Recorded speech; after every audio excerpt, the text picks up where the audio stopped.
There is only two emotions exist: love and fear.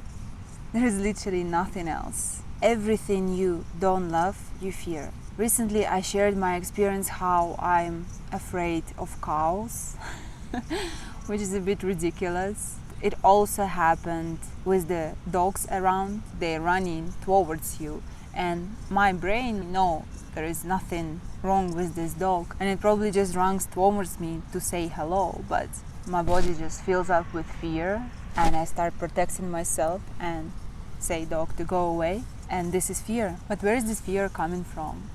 And I don't mean just fear when you scared certain things. It also happens when you judge someone, when you say someone, I don't know, is too beautiful or too sexy or too rich or too fat. You put in the wall of separation between you and this person or this creature.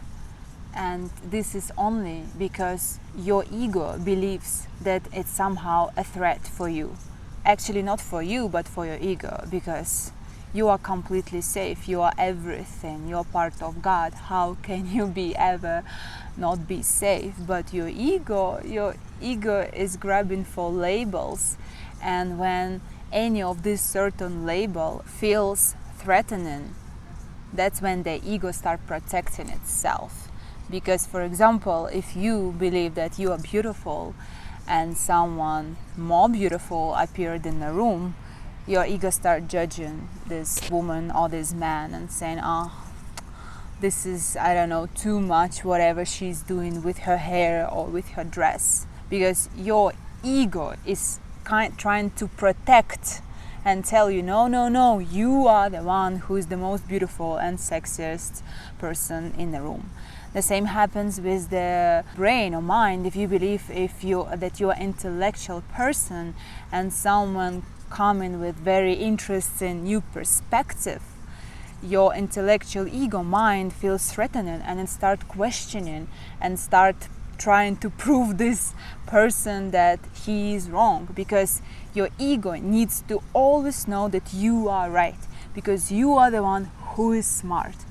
This is always your ego who is afraid of the things. And with my example with the cow, I think this is just goes down to the size, because my ego is limited with my physicality. I have this body and this is so big, and when I see something that is so huge, my body just like feels small and threatened. This is all part of the ego. You don't know how to read their emotions, because the cow doesn't have face expression, at least the one that I can see. So something unknown, something bigger feels threatening for my ego, but actually it's completely safe. The world is completely safe. The world is heaven. It's such a safe and beautiful place once you're able to see it, once you're able to open your heart, once you're able to feel it. But it's so easy to forget. I have to remind it myself every single second, and that was my intention to come in here, in these mountains, in this nature, just to remind myself of how beautiful life is, just to remind myself to be present, just to train this presence. And nature helps a lot, but it's definitely not the answer. I feel even in this beautiful environment, I start falling into my old patterns. Maybe too much phone, maybe downloading some movies to watch at night. Even I said I will not watch any content here. I haven't watched so far, but I feel my brain is always trying to find easiest way to cope with this reality.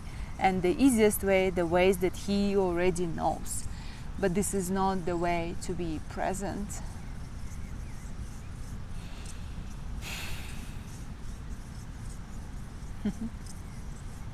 All the fear comes from ego. All of it. The more fear you have around life, the bigger ego you have.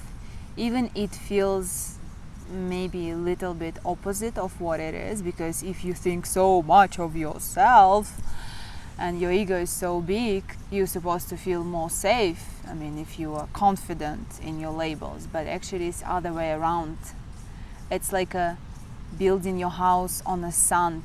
Once some certain information from outside comes that's shaking in these labels and these beliefs about yourself or about the world, your house just falls down and you feel lost again in life. And that happens to me many times, because I get used to grab for certain beliefs what is good, what is right in life, and it was always letting me down eventually, because this is just how it will be always. Until you grabbing for some ideas or some things, it will always let you down. And I even feel kind of same thing happening to me right now. For example, I believe if I be lucky enough to get maybe land somewhere around in these beautiful places and build a house, little one, don't need a big one, where our families can come and where we can grow our vegetables and grow our kids and whatever, this kind of paradise life in my mind. Somehow I'm arrived. This is the point, I'm arrived. But I see many local people here and they have lots of lands and houses and families, and it doesn't seem definitely to be answer for them. They just keep trying to hustle in life in their own village ways, keep trying to sell their lands or build touristic houses in them. And it just seems like a human nature, like you just always want to be somewhere else. And I'm trying to just calm down with my dream about having a house on my own land, because there's so many challenges comes within. My motto is always find presence and happiness and satisfaction from what I have right now and this very moment. And this is what I believe, building your house on the rock instead of the sand. This is what I'm training my mind constantly to find satisfaction, good in where I am right now. And there's always good. I know this place feels like a lot of good and it's very easy to find good in this certain place where I am right now, but I've not always been in such a place. It's in fact first time in my life I'm in such a beautiful place. God always puts me in a kind of opposite places for me to find love there and to find love there. Like, I've just came here from Dubai. Dubai life is just completely opposite of what I'm experiencing right now here. I've been loving Dubai life and I've been loving this life as well. Not because Dubai life or this life is better, or well, my ego thinks that this life is better, but actually none of these things is better.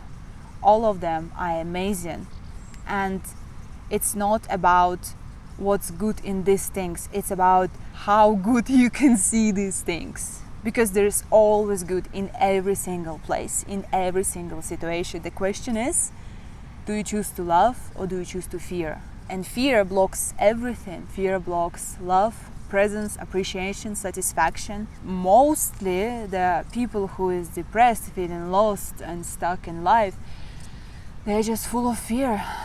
They're afraid. They're afraid of themselves, they're afraid of the future. I know it sounds much easier than it's done, because I've been in this place. When you are depressed and, I don't know, lonely and stuck in life, and when someone just tells you, just open your heart, the world is a beautiful place, you just must see it. It doesn't seem very convincing, but I don't know what else to advise, honestly. You have to find the beauty in the darkest places. You have to find the light in the darkest places. You have to find the love where it seems there is no love, because there is always. Love is always there, as much as God is always there. Your job is to find it. It's always there, like always, everywhere, in every single situation, in every place. And the more you see it, the more it comes to you. The more love you see, the more love you experience, the more love you allow to your life to flow, the more and more and more and more and more and more it flows there. Like, I would never even dreamed of that I can be in such a place where I am right now. And this seems just exact my dream that I've been dreaming couple months ago in my mind. I wanted to be exactly in such a spot. I wanted to be somewhere exactly like this, but God just delivered me even more beautiful picture that was in my mind, as always, because I have trust. I can't say I have like 100% trust for life and for everything, but with my mind I do. But as I as I told you earlier, sometimes I'm afraid of chaos, and doesn't confirm my trust to God and love. But I'm always working on that, in terms of I'm always trying to open my heart more, to let the love flow, to let the life flow itself, because it's just always flowing, and it's so beautiful, and I'm begging you to open your eyes and just to see it. And if you're struggling with this, you can book session with me. It's completely free. And if you're struggling with something in your life, we can talk about it, and maybe I can help you. Thank you so much for your donations on PayPal. It's so valuable to me. Thank you so much for your comments. There is so much wisdom there. And you are such a beautiful humans. You are such a beautiful souls. And I'm so grateful that you are here.